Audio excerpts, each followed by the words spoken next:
بچوں کو نظر کب لگتی ہے؟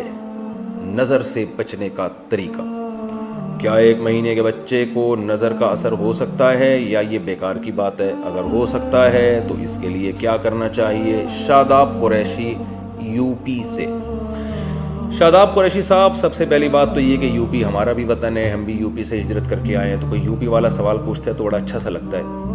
آپ دعا کریں میرا انڈیا کا چکر لگ جائے، میں سہارنپور جاؤں گا، سنسار پور ہمارا گاؤں ہے، ہمارے والدین وہاں رہا کرتے تھے، میرے دادا پردادا، بڑا دل چاہتا ہے، تو کبھی اللہ نے موقع دیا تو انشاءاللہ جائیں گے ضرور، پھر ہو سکتا ہے آپ سے بھی ملاقات ہو جائے۔ بہرحال آپ کا سوال ہے کہ بچوں کو نظر کب لگتی ہے، نظر سے بچنے کا طریقہ کیا؟ 1 مہینے کے بچے کو نظر کا اثر ہو سکتا ہے؟ دیکھیں، نظر تو حدیث میں آتا ہے العین حق، نظر برحق ہے، لگ سکتی ہے۔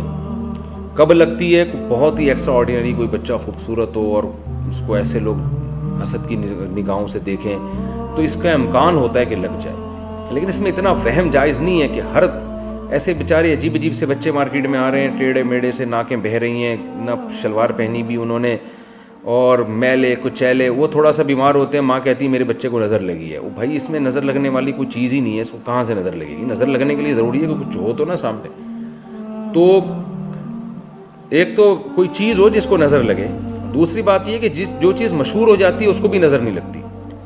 اب کوئی بہت حسین ہے لیکن اس کا حسن دنیا میں پھیل گیا ہے، سب جانتے ہیں، جیسے یہ جو ہے نا فلموں کے اداکار ہوتے ہیں یا اداکارائیں ہوتی ہیں، یہ لوگ تو سلیکشن کرتے ہیں چہرے دیکھ دیکھ کے، تو ان کی شہرت مشہور ہو جاتی ہے، تو ان کو لگنے یعنی ان کو نظر لگنے کا امکان کم ہو جاتا ہے۔ یا جیسے کسی کے پاس دولت ہے اور وہ مشہور ہے، سب کو پتہ ہے بڑا سیٹ ہے، تو اس کی دولت کو نظر لگنے کا امکان کم ہوگا، لیکن ایسے دولت مند کو نظر لگنے کا امکان زیادہ ہوگا جس کے پاس اچانک دولت آ جائے، یعنی غریب تھا، سائیکل سے اچانک جناب وہ لینڈ کروزر پہ آ گیا، تو ایسے نظر لگنے کا امکان زیادہ ہوتا ہے۔ تو یعنی اچھمبے کی جہاں بات ہوگی نا تو نظر کا امکان بڑھ جاتا ہے، تو ایسے موقع پہ احتیاط کرنی چاہیے۔ جیسے یعقوب علیہ السلام نے اپنے 9 بیٹوں کو بھیجا نا، جوان خوبصورت بیٹے تھے، مصر بھیجا تو کہا کہ ایک دروازے سے داخل نہ ہونا۔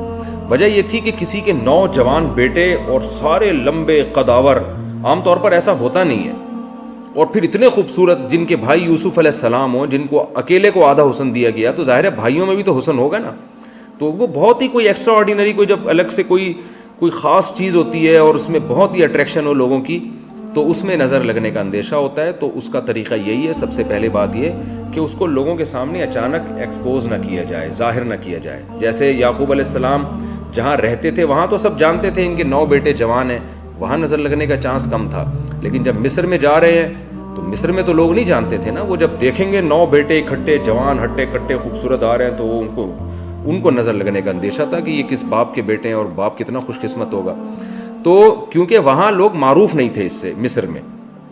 تو اسی طرح کوئی بھی ایسی اچانک جس میں کوئی حسن ہو یا کوئی دولت ہو یا کوئی بہت بڑی نعمت ہو، تو اس میں نظر کا بہرحال اندیشہ ہوتا ہے۔ تو ایسے موقع پہ ایک تو لوگوں کے سامنے اس کو آہستہ آہستہ ظاہر کرنا چاہیے، دوسرا دعاؤں کا اہتمام کرنا چاہیے۔ نبی صلی اللہ علیہ وسلم اپنے جو حضرت حسن حسین کو جو دعا آپ پڑھتے تھے اور ہمیں بھی سکھائی ہے، اعوذ بکلمات اللہ التامہ من کل شیطان وہامہ ومن کل عین لامہ، اس دعا کا اہتمام کرنا چاہیے۔ اور رات کو سوتے ہوئے سورہ فلق اور سورہ ناس 3 دفعہ پڑھ کے اپنے ہاتھ پہ پھونک مار کے پوری باڈی پہ پھیرنا چاہیے وہ ہاتھ، اس سے بھی نظر سے بچنے کا اہتمام ہوتا ہے۔ اور بچے کے اوپر ماں باپ ہاتھ پھیر دیں، یا یہ جو اعوذ بکلمات اللہ التامہ والی دعا پڑھ کے اس کے اوپر دم کر دیں، تو اس سے انشاءاللہ حفاظت ہوگی۔ باقی اللہ پہ توکل کریں، زیادہ اس میں وہمی نہیں بننا چاہیے۔